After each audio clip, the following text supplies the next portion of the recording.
Welcome to Media Rebel Unplugged. I'm your host, Janice Becker, also CEO of Media Rebel, a digital marketing agency in Northeast Ohio. Joining me today is Kate Porter. She is the president of University Circle in Cleveland, Ohio. Thank you so much for being here today, Kate. Oh, it's a pleasure. Thanks for having me.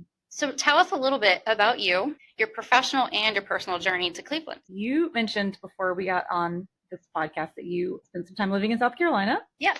I grew up in South Carolina. I really was attracted from a very early age to the arts. I played piano, I did ballet, I played viola, I sang in the orchestra, I did some community theater, but really just loved the arts. And my mother was an artist, so I think she was always kind of pulling me into it. And I, at some point in time, decided that even though I started to pursue the arts in college, maybe more like I wanted to be a pianist, actually. I wanted to actually perform. Yeah. And then at some point I realized that is way too lonely of a job, being in a practice room all the time. So I kind of expanded my thoughts to what does administration in the arts look like? What does it look like to be behind the scenes? Mm-hmm. So then I got my graduate degree in arts administration, and from there just started working. I mean, and the path kind of just winds. I think that not everyone knows. Well, some people are very specific, right? Like I'm going to be a doctor or whatever. Right. Yeah. I know people like that. I was not like that. I was much more, I want to be around the arts, and I don't know how I'm going to make a living doing that. But as long as I'm sort of peripherally connected to arts and culture, I'll be happy. And so I started off as an executive director of a small community art center. And then from there, started working in what I call the industry that I've been in for most of my career, about 20-something years, place management, which is managing a district or an area that is, you're kind of caring for that place, its vibrancy, trying to get people to move there, relocate there, spend time there, trying to make the place the best that it can be. And usually this type of industry is their business improvement district. So the funding comes from kind of unique streams of assessment on people's taxes for the most part. So that's what I've been doing for the last 20 years. I was in Arizona doing this when I got a call. You want to move to University Circle and run University Circle? And I was like, I've never even heard of University Circle. All I know is your winters are worse than mine. Right. Because I was in Tempe, which is just outside of Phoenix.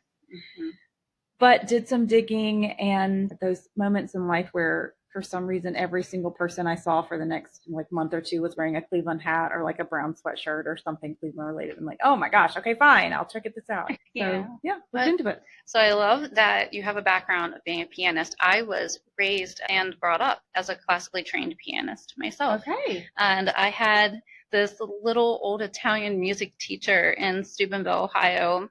And she was a renowned pianist, and she did a lot of that in the UK, and she trained me in Oxford University material. And so I had hopes of going to Juilliard and doing all these great things, as you mentioned, but I ended up having my son in high school, the beginning of my junior year. So my life kind of changed pretty quickly. I still love piano. I have piano in my bedroom, and it's my therapy for whenever I just feel really overwhelmed. I think we all need something in our lives that does that, that gives you that release and allows you to process what you're thinking and feeling, however that comes out. Yeah. So do you still play? I have a piano. I have 2 daughters. I'm a single mom. And so most of the time the piano is taken by my daughter, who's hoping to major in music. She's taking piano lessons. She wants to be a voice student. So yeah, I'm making space. And then I feel like it's the kind of thing that you can come back to forever in life.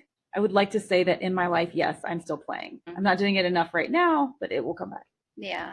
I know I went 20 years without reading music. And so I brought it up in front of me, and I was surprised I could actually still read it. But I mean, it did take it a while. It's just kind of like a second language, so I love it. So what part of South Carolina are you from? So I grew up in a small town called Rock Hill, which is just south of Charlotte. Yeah. It's halfway between Charlotte and Columbia. So if you're in the South and you're driving through those 2 major cities, you're going to pass through Rock Hill. Yes. Yeah. I believe I had a client from Rock Hill at one point, actually. So what is it that for you helped you really immerse yourself in Cleveland? And for those who aren't familiar with Cleveland, I feel like it has a wonderfully welcoming vibe. So for you, what was it that really helped you? I would totally agree with you. I think people ask me all the time how I've, felt about the move. And I think, so I'm coming up on my 2-year anniversary in 2 weeks. So I've been here almost 2 years. And people are incredibly warm. in Cleveland. Absolutely, undoubtedly, it is probably one of the most friendly places I've ever been. People want you to be successful. They want to, they want to be a resource. They want to invite you over. I get invited into people's homes all the time. Like, it's just very warm. In other places I've lived, it's not necessarily always, it's not that people are unkind, but there's just this hospitality in Cleveland that I think is unbelievable. And I've been really lucky because my work is connected to all these arts institutions, and all of them are run by people who are also in this field of arts administration. Obviously, if you're running museum and orchestra theaters, and those types of organizations. And I think that industry also lends itself to wanting to be collaborative. So, I get to go to openings and I get to go to events. And so there's a lot of entry into meeting people that I just feel like I have been very blessed with meeting so many wonderful people. I mean, I can just think of a list of, all the people that I would call a friend already in Cleveland, that's great. I can agree with you on that, seeing that I've only lived in, this is Akron really area for 2.5 years, but a neighbor of Cleveland. There's so much culture in Cleveland that I'm not sure that everybody is really aware of, but it's a great little kind of melting pot. It's amazing to me how you can go to a different cultural experience almost every day of the week. And from what people might consider kind of the more like historic elite institutions all the way to like little neighborhood galleries and, small musical ensembles, there's just something for everyone, every scale, there are so many free things. There are things that of course you pay for, but there's like just a huge range of opportunities. Yeah. I think you're right, to see and experience culture in the way that you want. And culture across, there's culture connected to different people's histories, right? Like you get to understand the word culture means multiple things. So both kind of ways of viewing culture. For anybody that's not really familiar with UCI, would you kind of give them an overview of all that it encompasses? Sure. So our organization was formed in 1957. So we've been around for almost 70 years. And essentially we exist to kind of care for and maintain University Circle, which is a place that, while the borders of it are somewhat porous, people will define University Circle differently. Our service area is about 1.25 square miles. So we're talking about a very small area that is just east of downtown. So close to downtown, only about 4 miles away from downtown Cleveland, but there's this other kind of jobs hub and kind of energy that is centered around cultural institutions, as well as Case Western Reserve University and University Hospitals and Cleveland Clinic. And then also, if people have been there, you're probably familiar with, there's sort of like a circle of cultural institutions, the Botanical Garden, the Cleveland Orchestra, the Natural History Museum, and then Cleveland Museum of Art are in this kind of circle. And then also around University Circle, we have probably another 30 arts institutions and other nonprofits that are located there and call University Circle home. And so we are a jobs hub, but it is not a traditional like corporate place. Right. It's very green. It's very beautiful. It's very walkable. And it's really and truly unlike any place in the country, if not the world. There is nothing like this anywhere else. We're very lucky. Is there anything upcoming that you're looking forward to? Oh my gosh. So our biggest event of the year we do in partnership with the Cleveland Museum of Art, and that's called Parade the Circle. So it is June 14th. So it's coming up in a couple Saturdays. And it is essentially, the art museum works with local artists and community groups, and they work with them to build what in other parades would be called floats, but they're mainly human powered, and they are kind of paper mache creations of very large scale, beautiful artistic creations. And so they're themed according to whatever the art museum, the theme that they put out at the time. And it is one of the most unique events I've ever been to. So all ages, so many different groups represented. And then we, as their partner, create sort of a festival atmosphere in Wade Oval, which is the park that's in the center of this area. And then people kind of parade around. So you get to watch essentially an art display. There's really no better way to put it, because these picture 10 people, kind of holding like a very, very large lion that's been created, and it's, moving down the street, right? So that times so many different elements. It's beautiful. It is community. Sounds like a really fun and beautiful experience. I think it's noon. Yeah. Come hang out all day, right? Because you have so much to do in the circle even before that happens, and I'm sure to get like a decent parking space to walk or, Yeah. whatever it might be. Come So, early, yeah. come often. It's really a day when the circle is just very alive. Like you're right, the institutions are open. You get to experience this community event. I mean, and there are thousands of people there. So it definitely is not the easiest parking situation. I mean, I would come early and be prepared to park in a parking garage, but it is just very unique. So what happens if you get rain? I hate to say it, but it's been a crazy weather season. It doesn't ever rain on Parade the Circle. Ever. All right, we're gonna keep it though. Yeah. It will not rain. Allergy, pollen. How are you doing with the pollen? Speaking of going from desert to pollen. Somebody told me when I moved here that the minute I got here, I should get some local honey and just start eating local honey. And then that helps your body kind of process. You're getting the allergens in your system. So I haven't had a huge issue with it, but I do love the 4 seasons. Living in the desert, you lose spring and fall. You basically get summer and like a cooler period. Yeah. And while it's wonderful to be in January and sitting outside with a heat lamp, it is really great to experience fall and the change of colors. And then the pop of, pastels in the spring are really incredible. Cleveland has 4 great seasons. Yeah, I think we're really blessed with that. And I think the last 2 years too, winter-wise, it hasn't been terrible. There's been times I've been caught up here in blizzards. Like I would work up in the area because as a regional digital sales manager, so I had to travel a lot. And it was like, it didn't matter the weather. I would always get stuck in some kind of horrible snow. I'm thankful. I always joke that it's because I moved here. I brought some warmth or something. And maybe I helped with the warmth. Yeah, we both influenced it. And I guess, terrible is the eye of the beholder. By, I think, February, we're all kind of over it. Yeah. I'm confused right now. My air conditioning and my heat in my house is confused. I mean, it's spring, but, I still am wearing sweaters and then it'll be hot. Spring is confusing to me. Yeah. I always say Ohio doesn't have spring, though. I feel like we have maybe a week of spring. We just skip over it and we go right to summer. So economic development must be a very important aspect for you to bring in, I would think, additional business and nonprofits to the area. What is something that you're doing to kind of help encourage that? It is really important. The ways that places grow. Before this, I've typically been working on like downtowns or urban environments, and it's a huge piece. How do you get the right business mix? How do you get the right, commercial tenants? What does that look like? And how do you incentivize it as an organization like ours? Because we're a nonprofit. So we don't have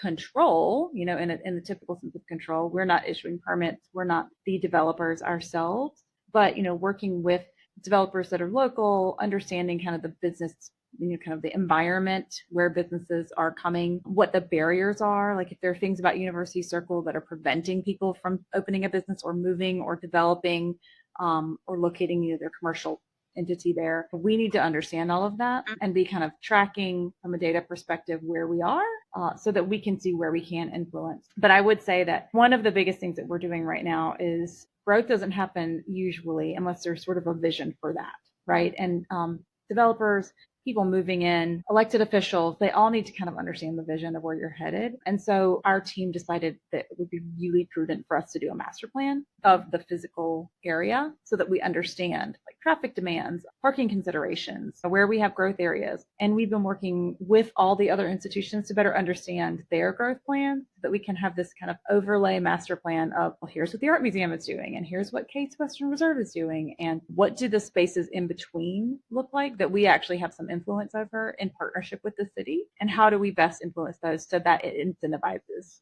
the growth that we're looking for. Do you also work with outlying areas like, Akron and Canton that have people who go, like for a daycation or whatever you may call it? Are you looking at how you partner with them? We are looking at regionally, what is the right campaign for us to get the message out? Because you're right. We are not just, we haven't done a whole lot of marketing in the past. We haven't had, kind of marketing strategies. That's another thing we're doing right now is sort of building that case for what does it look like for people who live next door? Are we accessible to the people that live right next door to University Circle? Are we welcoming and kind of reaching out to people that live on the west side? Because there's this, if you live in Cleveland, people talk about the east-west divide. I don't get it. To me, it all seems pretty close and pretty amazing. But how do we communicate to people that live on the west side? And then how do we communicate to people that live on the inner ring suburbs? And we kind of keep developing what is the strategy for getting people to come to University Circle from all of these places. And then, even extending into places that would require a flight. what does it look like from a tourist perspective to come to University Circle? How do we package a weekend or a week for them? So yes, we are thinking about how do we get more people there? How do we get them to spend their money when they're there? And then maybe even start to want to be there more, like relocate, move there because it's such a great place. Yeah, that's something that I am actually a part of a group of a new economic development project called Life on the Summit. And what we're doing is we're putting together a hyper-targeted mass marketing plan that would help drive relocation here for businesses, whether it be corporations, and for those that, remote working is still such a big thing for our culture since that shifted during the pandemic. What we've seen, quite a few members are not actually from Summit County, and then some of our members are from Summit County, but we really just felt like this is such a wonderful place to live and to even have a business or to have a business in Cleveland, but maybe live here because Summit County so close to the Cuyahoga County line and driving people that then once they move into Summit County are also going to go to places like University Circle. Yeah.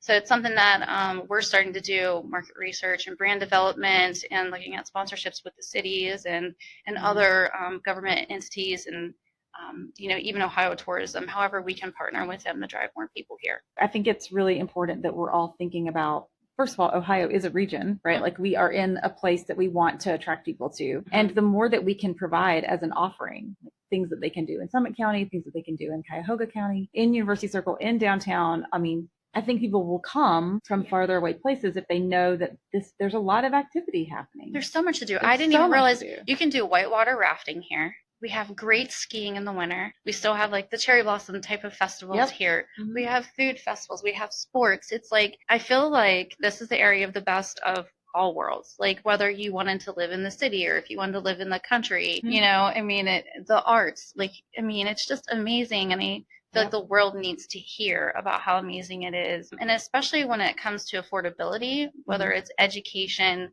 healthcare, and to live here and have a business here. It's amazing. So I'm really excited for our project that's officially launching in October. So that's great. I'd love to be a part of what you're promoting as an asset that's here. Yeah, I love that. And we are kind of looking at who are our audiences right now? How do we want to expand our audiences? How do we communicate with them more effectively? And kind of building out strategies for all of our audiences. So everything from, like, as I mentioned before, like our neighbors and residents right there around University Circle, making sure that this is a place that they feel welcome and that they, there's not a disconnect between the circle itself, which can sometimes become like a bubble, and then the surrounding neighborhood.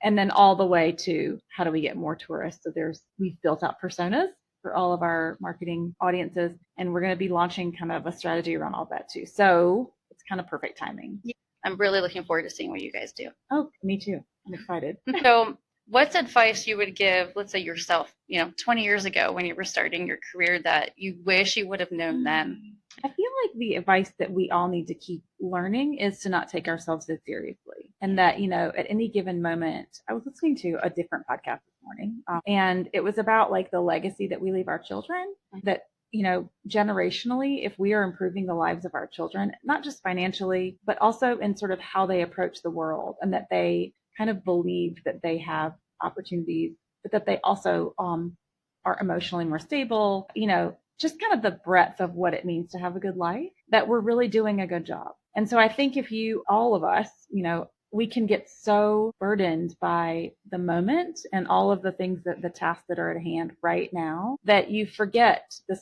successes that you've had. You forget kind of the real goal, right? Is that I hope we're all here to improve other people's lives. Yeah. It's, there's a bigger picture. And I would tell myself, don't get so kind of overwhelmed by the minutia. And that's a lesson I would still need to tell like yesterday, Kate needs to tell today, Kate, that. Like, yeah. I think we're always relearning that because it's easy to get overwhelmed. And I see, friends and colleagues and the conversations we're having, on a larger scale, more people are needing medication, more people have anxiety, more people have stressors in their lives because there's so much going on. Like we're so overstimulated and we're trying so hard to be everything to everyone. Yeah. And especially in leadership. And when you combine leadership with parenting, I think it just becomes quite stressful. Yeah, I agree with you. And I think technology has kind of contributed to that too, because we have, it's a good and bad thing that we have all these resources directly in our hands at all times. Yep. And at the same time, it's kind of like information overload at times. It's kind of the ADHD, my brain's all over the place. Oh, I got to do this next. Oh, now I'm to this thing next. To take that time out and kind of ground ourselves into that peace of mind, like that'll still be there. And for me, and I know we kind of talked about this before we got on the podcast, was that being that I'm a single mom of multiple children and a business owner, it's hard to know when to shut it off. So like yesterday, I was like, okay, I'm not even going to look at my emails. I'm not going to touch a single thing. But it feels so alien. Like it's really hard to resist the urge of grabbing my phone and let me just check that real quick. Let me get on my LinkedIn real quick and going, okay, no, I really have to have a better boundary for myself. And that way I can try to separate, like you were saying, we kind of bleed into the leadership and the motherhood. Professionally, we're just kind of joined in there all the time. But I was like, okay, I really need to dedicate myself into being a mom and more present for my daughter in this moment. Because there's times I have a lot of guilt that am I not being mom enough because I am kind of in survival mode all the time of, there's nobody else to depend on when it comes to a financial perspective. Just me always taking care of the kids and then building a company that will hopefully be something that one of them will want to be a part of. And actually one of my teenage sons is going to be interning here this summer. But it's a lot of weight, too, to carry at times. So I can completely relate to that feeling overwhelmed and being able to just kind of go, oh, it'll be okay. Yeah. And I also think it's important, I've had this conversation with other friends, that we don't need to lock all of that inside and not share it with our children. We don't need to overburden them. Right. It's not their job to become the parent. Of course not. Right. But I think acting like everything is perfect doesn't set them up for future success either. Like it doesn't allow them, like when they grow up, to recall that, mom struggled with this too. She didn't fall apart, but, so I will sometimes share with my kids. I mean, my girls are 15 and 17 now, so they're a little bit older, but I will share with them, gosh, I have these days when I just feel overwhelmed.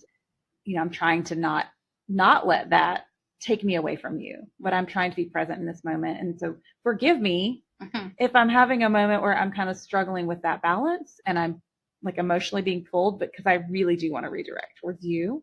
And I found that when I do share that and I open up, my kids will then say things to me like, oh my gosh, yeah, sometimes I like the homework and the, trying to spend time with my friends and trying to do this and, knowing that I get overwhelmed and I'm like, well, let's talk about it. So I think being vulnerable with your own children is sometimes really critical. Oh yeah, an open dialogue is really important.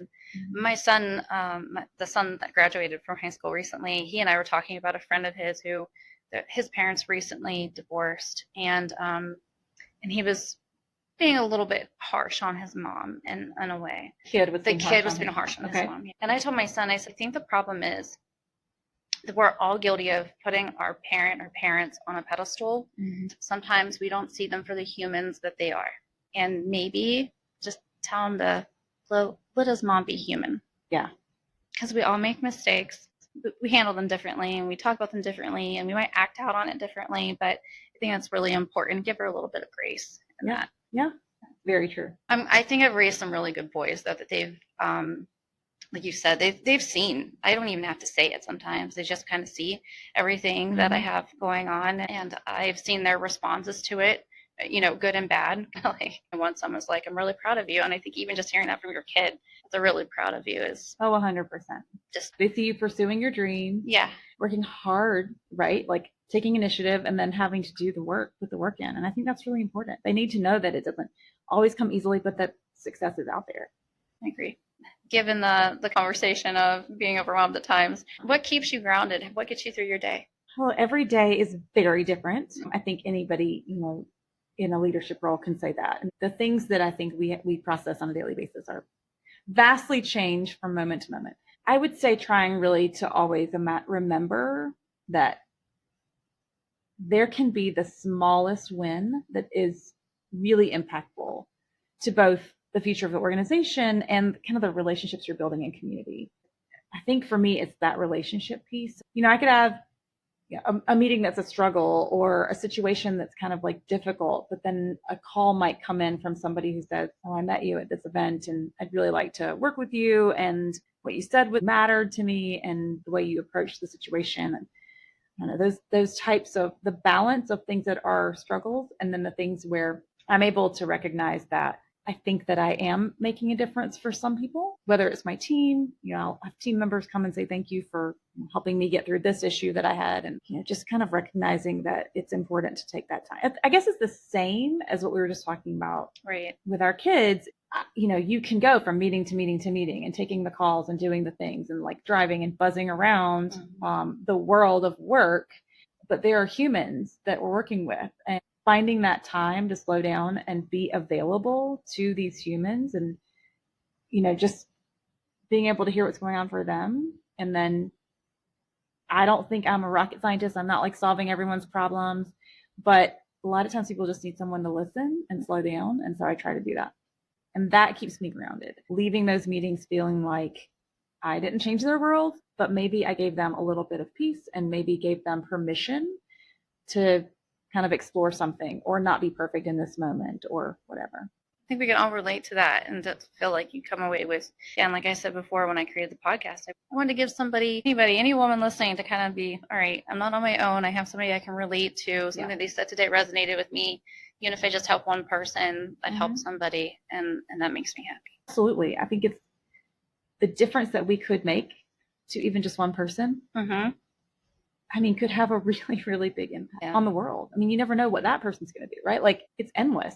Yeah, that's a great way of looking at it. So where can people learn more about you and UCI? Well, University Circle Incorporated has a website, which we will be changing because we're doing this whole marketing rebranding. So people go to the website right now, it will be changed soon, improved. But it is universitycircle.org.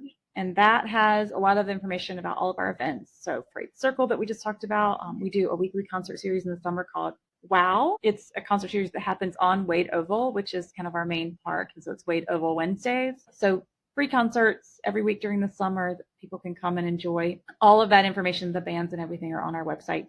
I hope people do stay engaged because we're kind of in this evolution as a University Circle that 70 years is a long time for an organization. And no one can say stagnant. There's no way that we can just not kind of evolve. So we're looking at how do we improve the place so that it meets everyone's needs and allows for the economic development to take place that will be an evolving kind of need, right? And then how do we better understand how we connect with our constituents, our neighbors, our residents, people that are running these institutions? So how do we connect all these people to the work that's happening and the work that we're doing? And then how do we tell that story? So ultimately to the marketing, how do we get more people to be aware of what we're doing and come and be a part of University Circle? So that's sort of like the work that we're doing right now. But any and all of that, I'm also happy to sit down with more people. So if anybody, sees this and wants to connect with me, I would love it. Now they can also find you on LinkedIn. That's how we started communicating. Yeah. So you can find Kate on LinkedIn. I will have a link in the description if anybody would like to go to the website, learn more about the events, your social media channels as well. And I thank you so much for being here today and sharing a little bit about yourself and UCI and just, contributing to the space that you're in. I think is wonderful. So thank you. It was a pleasure. Thank you. Thank you all for listening to Media Rebel Unplugged. We hope that you have liked and subscribed and follow us on social media as well. And we'll see you next time.